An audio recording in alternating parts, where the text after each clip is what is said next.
விஜயகாந்த் சார்கிட்ட ஃபோட்டோ எடுக்கணும்னு சொல்லி பிரசாத்துலேருந்து ஒரு கியூ, பிரசாத்துலேருந்து காவேரி ஸ்ட்ரீட்லேருந்து ஒரு கியூ நிற்கிது வீட்டுக்கு முன்னாடி. நான் அசிஸ்டன்ட் டைரக்டர் வெளியே போய் ஒவ்வொருத்தரப்போன்னு தள்ளி தள்ளி விடுறேன். அப்போ விட்டுக்கிட்டே இருக்கையில் அவர் வந்து பார்க்குறாரு லேசா, இது சார் சுந்தர் சார்ட்ட வேலை வைக்கிறாரு அசிஸ்டன்ட் டைரக்டர்னா அவரோட உதவியாளர் சொல்கிறேன். அப்படியா? எந்த ஊர்? மதுரை பக்கம் தேனி பெரியவளம். அப்படியா? எல்லாம் ஃபோட்டோ எடுக்கிறாங்க. வா நீ ஃபோட்டோ எடுக்கலையான்னாரு. நான் உங்களை வச்சு படம் எடுக்கணும்னே.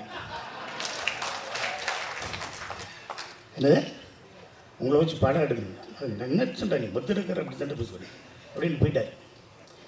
போனதுக்கப்புறம் அஜித்தை வச்சு படம் பண்ணுறோம், உளவுத்துறை ரிலீஸ் ஆகுது, எதாவது ஆகுது, விஜயகாந்த் சார் வச்சு பண்ணணுமே எதடா பண்ணுறது என்னடா பண்ணுறோம். அடுத்துக்கடுத்து சூர்யா வச்சு ஒரு படம் பண்ணலாம்ட்டு இருக்கோம். அதில் ஒரு நாள் கெஸ்ட் ரோல் பண்ணணும். விஜயகாந்த் சாரை வச்சு யார் கெஸ்ட் ரோல் பண்ணுறது, ஒரு நாள் யார் கெஸ்ட் ரோல் பண்ணி யாரோ பேசுகிறாங்க. நான் இடையில கலைப்புலி தானே சார் இருக்கார், பாலா சார் இருக்கார், விஜயகாந்த் சார் இல்லை ஒரு நாள் எப்படி வருவார், அவர் எப்படி வருவார், அதெல்லாம் வரமாட்டார், பேசி பார்க்கலாம் சார். அப்புறம் பாலா சார் பேசினார், தானே சார் பேசினார், என்னை அனுப்பிச்சிட்டாங்க. நான் நேராக போகிறேன், அவர் வீட்டுக்கு போகிறேன்.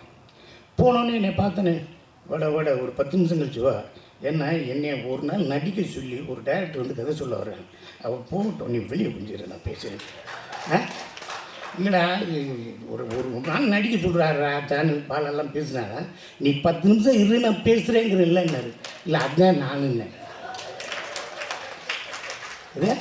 நீயா இல்லைடா நீ இப்படி சொல்கிற, நான் தான் சொன்னேன் உங்களை வச்சு படம் எடுக்கணும்ல.